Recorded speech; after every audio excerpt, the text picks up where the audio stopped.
to Dubai, where I am joined by Mr. Bhavik Mehta, Chief Market Analyst at Century Financial.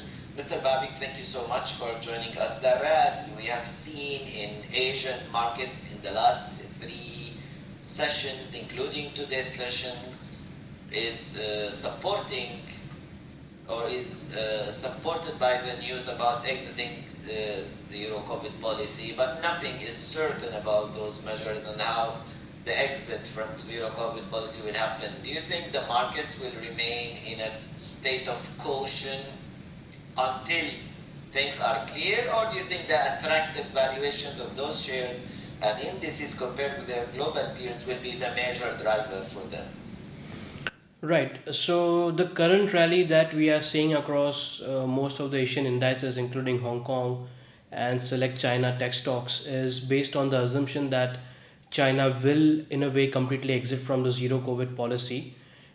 This is again based on an assumption that the ongoing protests that are large scale protests, which have never been seen before in Beijing, has shaken up the Communist Party of sorts.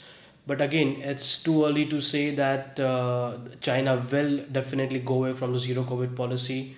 What we could see going further is a localized implementation of this entire COVID curbs. So while there may be a scenario where lockdown restrictions are removed in Beijing, across certain other provinces where the cases are still flaring up, you could still see people getting home quarantined.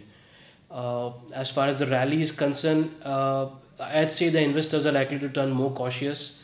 One of the primary reasons is let's take example of Hong Kong stock index. It's up. It was up by something like 30% last month on in the November month. So you could see some amount of profit booking across these particular stocks, primarily before the year end, because investors would like to see a proper policy draft from the Chinese Communist Party, from the Chinese government, before making any large scale investments. If we talk about MSCI Asia Pacific, this index has seen the best monthly performance since November 24 years ago specifically.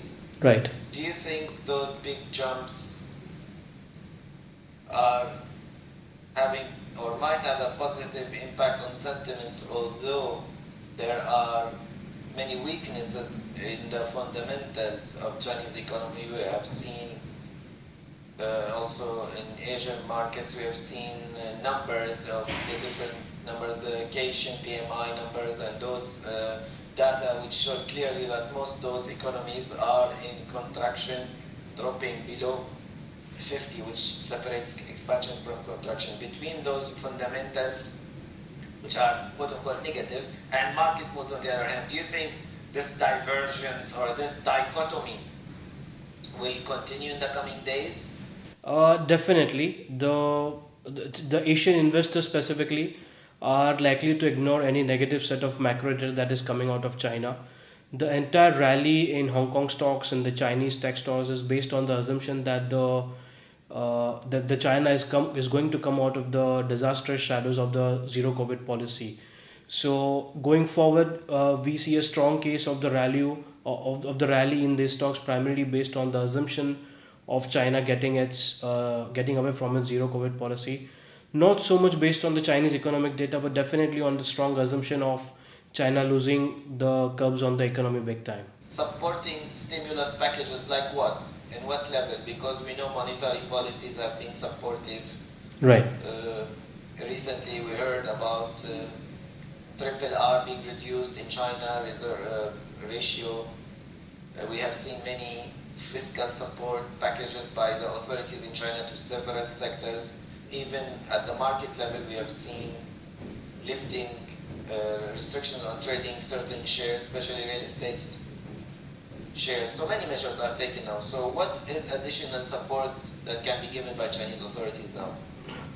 If you look at the past Chinese monetary policy cycle, whenever it has eased, it has targeted a specific sector. So we are talking about cutting the reserve rates for the banks. We're talking about some kind of stimulus pump in the real estate sector, in the property sector. So we will definitely not see a case where China is outrightly buying bonds or cutting its prime rate in a big amount. We could see more localized packages. We could see more fiscal packages, spread out across different provinces rather than a complete nationwide stimulus. So the focus of the Chinese government at this point of would be to address the protesters' concern with regards to zero COVID policy implementation, how it will come out of it, this particular scheme, as well as invest a caution as to what actual stimulus is announced. Bhavik Mehta, thank you so much for Thank you. having joined us today. Have a nice day.